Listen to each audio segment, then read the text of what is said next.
ನಿಮ್ಮ ಸಮಸ್ಯೆಗಳಿಗೆ ಪ್ರಶ್ನೆಗಳಿಗೆ ಸಮಾಧಾನ ಹೇಳೋ ಮುನ್ನ ಈಗ ರಾಶಿ ಫಲವನ್ನು ತಿಳಿಯುವಂತಹ ಸಮಯ. ಶಾಸ್ತ್ರಿಗಳೇ, ಮೊದಲ 6 ರಾಶಿಗಳ ಫಲಾನುಫಲವನ್ನು ನಾವು ತಿಳಿಯೋದಾದರೆ ಗಮನಿಸೋಣ. ರಾಶಿಯನ್ನು ಗಮನಿಸೋಣ. ತತ್ಪೂರ್ವದಲ್ಲಿ ಈ ಒಂದು ಕೋಷ್ಟಕ, ಅಂದರೆ ಈ ವಾರದಲ್ಲಿ ಚಂದ್ರನ ಸಂಚಾರ ಹೇಗಿರುತ್ತದೆ ಅನ್ನೋದನ್ನ ಒಂದು ಸಲ ಕೋಷ್ಟಕ ನೋಡೋಣ.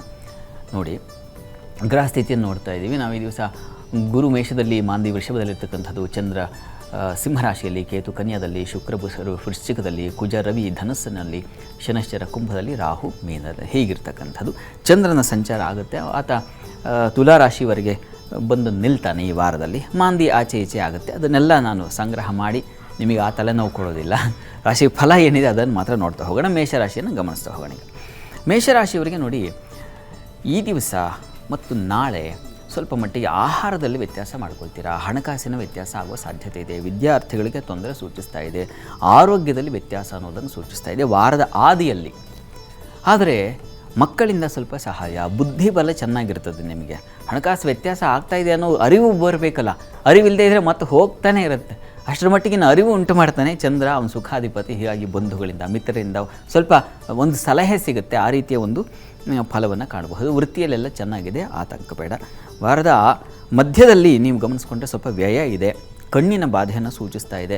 ಲಾಭ ವ್ಯಯ ಎರಡೂ ಇದೆ ವಾರ ಮಧ್ಯದಲ್ಲಿ. ಬುಧವಾರ ಗುರುವಾರ, ಬುಧವಾರ ಲಾಸ್ ಆದರೆ ಗುರುವಾರ ನಿಮಗೆ ಲಾಭ. ಏನು ಕಳೆದು ಹೋಗಿರುತ್ತೆ ಅದು ಮತ್ತೆ ಗೇನ್ ಮಾಡ್ತಕ್ಕಂಥ ಸಾಧ್ಯತೆ ಚೆನ್ನಾಗಿದೆ. ಸ್ವಲ್ಪ ಮಟ್ಟಿಗೆ ವೃತ್ತಿಯಲ್ಲಿ ವಿಘ್ನಗಳನ್ನು ಕಾಣ್ತೀರಾ. ವಾರದ ಕೊನೆಯಲ್ಲಿ ಕೆಲಸಗಳಲ್ಲಿ ತೊಡಕುಗಳು, ವಿಘ್ನಗಳು, ತೊಂದರೆಗಳು ಇತ್ಯಾದಿಗಳನ್ನು ಕಾಣ್ತಕ್ಕಂಥ ದಿವಸವಾಗಿರುತ್ತೆ. ಆದರೆ ಸಂಗಾತಿಯ ಸಹಕಾರ ತುಂಬ ಚೆನ್ನಾಗಿರುತ್ತೆ. ದಾಂಪತ್ಯದಲ್ಲಿ ಸಾಮರಸ್ಯ, ಅನುರಾಗ ಇವುಗಳ ಚಿಗುರುವಿಕೆ. ಏನಾದರೂ ವ್ಯತ್ಯಾಸ ಆಗಿದ್ದರೆ, ಕಳೆದ ವಾರ ಗಲಾಟೆ ಆಗಿದ್ದರೆ ಈ ವಾರ ಸ್ವಲ್ಪ ಸರಿಪಡಿಸ್ತಕ್ಕಂಥ ಸಾಧ್ಯತೆಯನ್ನು ಸೂಚಿಸ್ತಾ ಇದೆ. ಚೆನ್ನಾಗಿದೆ, ಆತಂಕ ಬೇಡ. ಆರೋಗ್ಯದ ದೃಷ್ಟಿಯಿಂದ ಸುಬ್ರಹ್ಮಣ್ಯ ಕವಚವನ್ನು ಕೇಳಿಸ್ಕೊಳ್ಳಿ. ಮಹಾಗಣಪತಿ ಪ್ರಾರ್ಥನೆ ಮಾಡ್ತಕ್ಕಂಥದ್ದು. ಮೇಷದವರಿಗೆ ಪರಿಹಾರ ಏನಪ್ಪ ಅಂದರೆ, ಪರಿಹಾರದ ಕೋಷ್ಟಕವನ್ನು ಗಣಪತಿ ಪ್ರಾರ್ಥನೆಯನ್ನು ಮಾಡ್ತಕ್ಕಂಥದ್ದು. ಮಹಾಗಣಪತಿ ದರ್ಶನ ಪ್ರಾರ್ಥನೆ ಇದು ತುಂಬ ಒಳ್ಳೆಯದು. ಇನ್ನು ವೃಷಭರಾಶಿಯವರಿಗೆ ಗಮನಿಸ್ಕೊಂಡ್ರೆ ನೋಡಿ, ವಾರದ ಆದಿಯಲ್ಲಿ ನಿಮಗೆ ಸ್ವಲ್ಪ ಆರೋಗ್ಯ ವ್ಯತ್ಯಾಸ ಸೂಚಿಸ್ತಾ ಇದೆ. ವ್ಯಯ ಹೆಚ್ಚಾಗಿರ್ತಕ್ಕಂಥದ್ದು ನೋಡ್ತಾ ಇದ್ದೀವಿ. ವೃತ್ತಿಯಲ್ಲಿ ಏಕೆಂದರೆ ಕರ್ಮಸ್ಥಾನ ತೊಂದರೆ ಇಲ್ಲ. ಯಾಕೆಂದರೆ ಶನೈಶ್ಚರನ ಬಲ ಇದೆಯಲ್ಲ, ಅದು ತೊಂದರೆ ಮಾಡೋದಿಲ್ಲ. ನಿಧಾನಗತಿಯಲ್ಲಿರ್ತದೆ, ಆದರೆ ಸುಲಲಿತವಾಗಿ ಸಾಗುತ್ತೆ. ಆದರೆ ಖರ್ಚಿದೆ, ಅದನ್ನು ಸೂಚಿಸ್ತಾ ಇದೆ. ವಾರ ಮಧ್ಯದಲ್ಲಿ ಗಮನಿಸ್ಕೊಂಡ್ರೆ ನಿಮಗೆ ಲಾಭ ಇದೆ. ವಾರದ ಪ್ರಾರಂಭದಲ್ಲಿ ಸೋಮವಾರ ಮಂಗಳವಾರ ಏನು ಖರ್ಚಾಯಿತೋ ಅದು ಬುಧವಾರ ಗುರುವಾರಕ್ಕೆ ಬಂದುಬಿಡುತ್ತೆ ವಾಪಸ್, ಆ ರೀತಿಯದ್ದು. ಮತ್ತು ಗುರುವಾರದ ಮಟ್ಟಿಗೆ ಸ್ವಲ್ಪ ಕೆಲಸದಲ್ಲಿ, ವೃತ್ತಿಯಲ್ಲಿ ಕಿರಿಕಿರಿ, ಸ್ವಲ್ಪ ವಿಘ್ನಗಳು, ತೊಡಕು, ಸಹೋದ್ಯೋಗಿಗಳ ಅಥವಾ ಹಿರಿಯ ಅಧಿಕಾರಿಗಳಿಂದ ಸ್ವಲ್ಪ ಪ್ರೆಷರ್ ಜಾಸ್ತಿ ಆಗ್ತಕ್ಕಂಥದ್ದು, ಕೆಲಸದ ಒತ್ತಡ ಅಂತೀವಲ್ಲ ಆ ರೀತಿಯಲ್ಲಿ ಸ್ವಲ್ಪ ತೊಡಕನ್ನು ಸೂಚಿಸ್ತಾ ಇದೆ.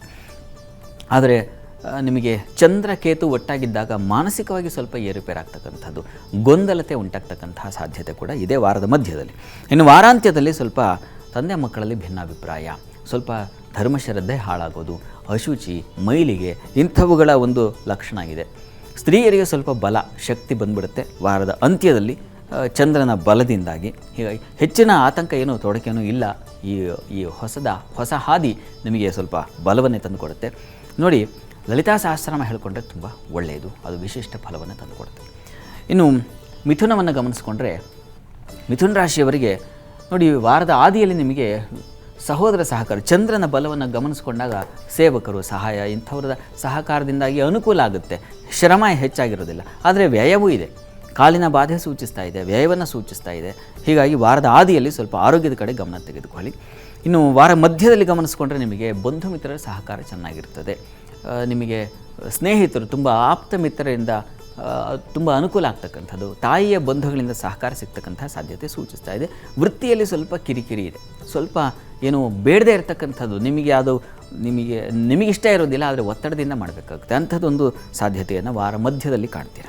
ವಾರಾಂತ್ಯದಲ್ಲಿ ಗಮನಿಸ್ಕೊಂಡ್ರೆ ನಿಮಗೆ ಸ್ವಲ್ಪ ನಷ್ಟ, ಸ್ವಲ್ಪ ವಸ್ತು ನಷ್ಟತೆ ಕಳೆದು ಹೋಗ್ತಕ್ಕಂಥದ್ದು ಮತ್ತು ತುಂಬ ಆಪ್ತರು ದೂರ ಆಗ್ತಕ್ಕಂಥದ್ದು, ಈ ಥರದ್ದು ಒಂದು ಲಕ್ಷಣ ಇದೆ.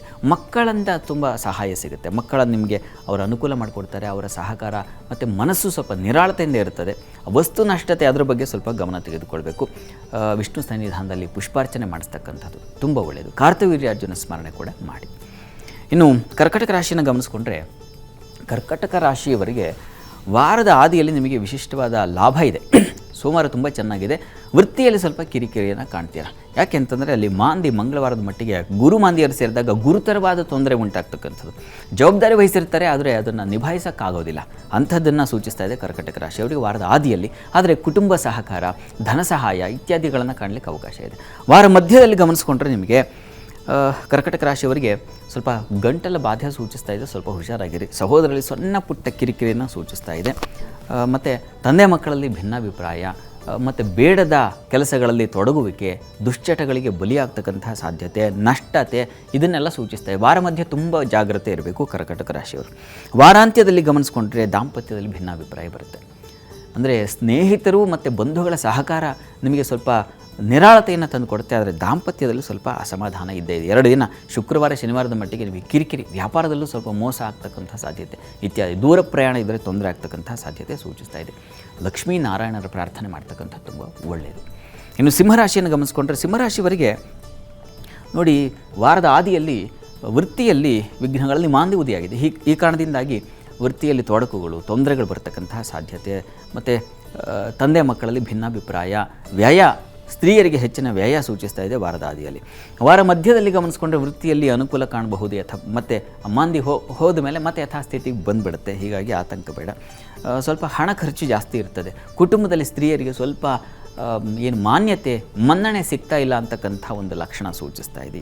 ಮತ್ತು ಮಾತು, ಸ್ತ್ರೀಯರ ಮಾತು ಸ್ವಲ್ಪ ಒರಟಾಗೋದು, ಕಹಿ ಆಗೋದು, ಅದರಿಂದ ಅವ್ರನ್ನ ನಿಂದಿಸೋದು, ಇಂಥದ್ದೊಂದು ಲಕ್ಷಣ ವಾರ ಮಧ್ಯದಲ್ಲಿ ಮಾತಿನ ಬಗ್ಗೆ ಹೇಳ್ತಾ ಇರಬೇಕು. ವಾರಾಂತ್ಯದಲ್ಲಿ ಗಮನಿಸ್ಕೊಂಡ್ರೆ ನಿಮಗೆ ಧೈರ್ಯ ಇದೆ, ಸೇವಕರ ಸಹಾಯ ಇತ್ಯಾದಿ ಚೆನ್ನಾಗಿರ್ತದೆ. ಸ್ತ್ರೀಯರಿಗೆ ಹೆಚ್ಚಿನ ಧೈರ್ಯವನ್ನು ಕಾಣಲಿಕ್ಕೆ ಅವಕಾಶ ಇದೆ. ಮತ್ತು ಸ್ವಲ್ಪ ತರ್ಚೋದು, ಗಾಯಗಳಾಗ್ತಕ್ಕಂಥದ್ದು, ಸಾಲ ಬಾಧೆ ಸೂಚಿಸ್ತಾ ಇದೆ. ಹುಷಾರಾಗಿರಿ. ದೇಹ ತರ್ಚೋದು, ಆಕ್ಸಿಡೆಂಟ್ಸು ಇತ್ಯಾದಿ, ರಕ್ತ ಬರ್ತಕ್ಕಂಥ ಈ ಥರದ್ದೊಂದು ಲಕ್ಷಣ, ಸ್ವಲ್ಪ ಹುಷಾರಾಗಿರಿ. ನೀವು ಆರೋಗ್ಯ ರಕ್ಷಣೆಗಾಗಿ ನರಸಿಂಹ ಕವಚ ಕೇಳಿಸ್ಕೊಳ್ಳೋದು ಅಥವಾ ಹೇಳ್ಕೊಳ್ಳೋದು ತುಂಬ ಒಳ್ಳೆಯದು.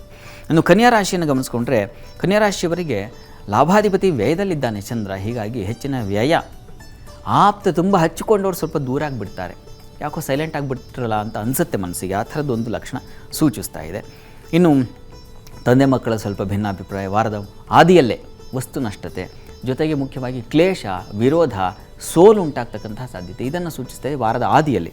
ವಾರ ಮಧ್ಯದಲ್ಲಿ ಗಮನಿಸ್ಕೊಂಡ್ರೆ ವಾರ ಮಧ್ಯದಲ್ಲಿ ಸ್ವಲ್ಪ ದಾಂಪತ್ಯದಲ್ಲಿ ಭಿನ್ನಾಭಿಪ್ರಾಯ ಬರ್ತಕ್ಕಂತಹ ಸಾಧ್ಯತೆಯನ್ನು ಸೂಚಿಸ್ತಾ ಇದೆ. ಯಾಕಂದರೆ ಇಲ್ಲಿ ರಾಹು ಮಾಂದಿ ಇದ್ದಾಗ ಕ್ಲೇಶಗಳು ಉಂಟಾಗುತ್ತೆ, ಮನಸ್ತಾಪಗಳು ಬರ್ತಕ್ಕಂತಹ ಸಾಧ್ಯತೆ ಇದೆ, ಮನಸ್ಸಿಗೆ ಪೆಟ್ಟು ಬೀಳ್ತಕ್ಕಂತಹ ಸಾಧ್ಯತೆ, ಮತ್ತು ಯಥಾ ಪ್ರಕಾರ ಸಾಲ ಬಾಧೆಯನ್ನು ಸೂಚಿಸ್ತಕ್ಕಂತಹ ಸಾಧ್ಯತೆ ಕೂಡ ಸೂಚಿಸ್ತಾ ಇದೆ ವಾರ ಮಧ್ಯದಲ್ಲಿ. ವಾರಾಂತ್ಯದಲ್ಲಿ ಗಮನಿಸ್ಕೊಂಡ್ರೆ ಸ್ವಲ್ಪ ಕುಟುಂಬ ಸೌಖ್ಯತೆ, ಅನ್ನ ಸಮೃದ್ಧಿ ಇತ್ಯಾದಿಗಳನ್ನು ಕಾಣಬಹುದು. ಸ್ವಲ್ಪ ಉದರ ಬಾಧೆ, ಮಕ್ಕಳ ವಿಚಾರದಲ್ಲಿ ಸ್ವಲ್ಪ ಕಿರಿಕಿರಿ ಇಂಥದ್ದನ್ನು ಸೂಚಿಸ್ತಾ ಇದೆ. ಒಂದು ಸ್ವಲ್ಪ ಶುಭ ಇದೆ, ಸ್ವಲ್ಪ ಅಶುಭ ಇದೆ, 2 ಮಿಶ್ರವಾಗಿದೆ.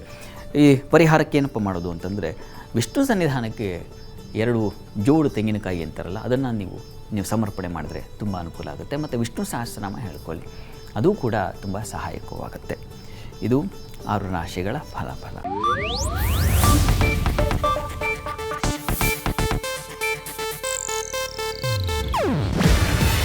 ಇದು ಏಷ್ಯಾನೆಟ್ ನ್ಯೂಸ್ ನೆಟ್ವರ್ಕ್ ಪ್ರಸ್ತುತಿ. ನೀವು ನೋಡ್ತಿದ್ದೀರಾ ಏಷ್ಯಾನೆಟ್ ಸುವರ್ಣ ನ್ಯೂಸ್.